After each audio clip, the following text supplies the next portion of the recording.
Okay, so this is a Newton's law of cooling. So the difference in the temperature of the object and the ambient temperature, the temperature changes proportionally to that temperature difference. So the bigger this temperature difference is, the faster the rate is.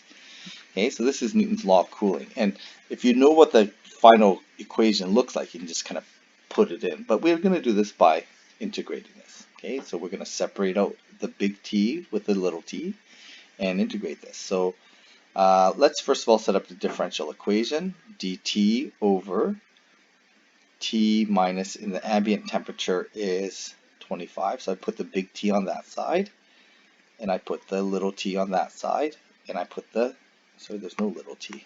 There's no little t, but I put the dt on that side. Okay, so I put the big T with the big dt, and I put the, if there was little t's, I put that with that. And I have to the only way I can do this for now anyways is if they can split by multiplication or division. So at this point I'm just going to integrate both sides of this.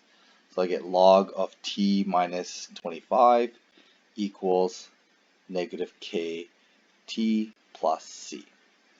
Putting this into the exponential form, e to the negative kt plus c. And we've seen before that plus c really is e to the power times e to the power c.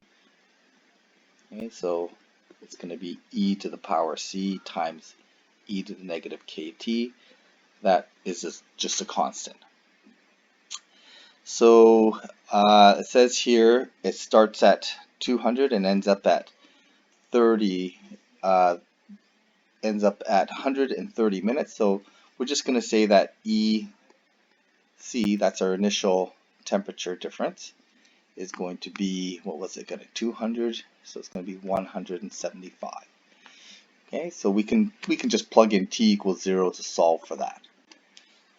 Okay, so we end up with t equals, EC is what we see, 175 e to the negative kt plus 25. Okay, so at t equals 0, the initial temperature is 200. We want to solve for k, so we have to use this time and temperature. So we're going to say at time equals 30 minutes, so negative 30k, so e to the negative 30k is 25. Solving this equation for k, we're going to end up with 75 divided by 175, keep that separate, is equal to e to the negative 30k. Okay, solving for k, it's going to be the log of that, whatever that number is, 3 over 7. Okay, so k is equal to log 3 over 7, and it's decay, so it's going to be negative, k is going to be negative over negative 30. I need a calculator to work that out. This is going to be the percent decay, I think it is, so the decay rate. So log of 3 divided by 7 divided by negative 30.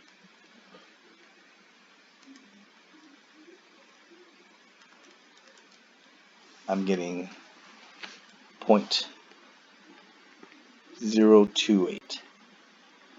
Okay, so that is my decay rate. So what do I get here? It's going to be, did I get that right? Yeah.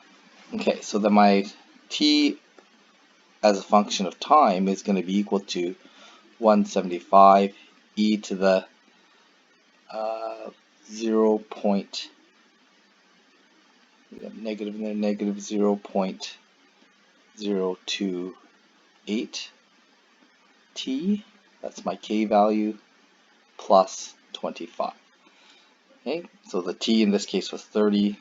Here the t will just generalize the t.